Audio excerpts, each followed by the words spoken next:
The fact is that there are remarkable things about Yanping. The great authority on Chinese art, Michael Sullivan, he was an authority on both classical Chinese art and modern art, tells the story of how Yang, in 1978, on a beautiful autumn afternoon, came across an old farm, and attached to the farm was a neglected pond. In that pond were fading lotuses.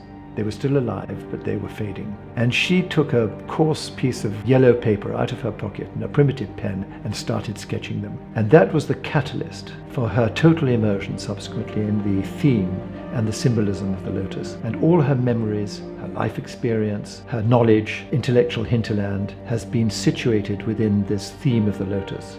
It represents the weaknesses of us and the strengths, the disappointments and the hopes. It's all encompassing for her. She steered a very clear passage, I think, between digging back into the fertile subsoil of her classical civilization on the one hand and embracing Western modernism on the other. She's steered a course between the two.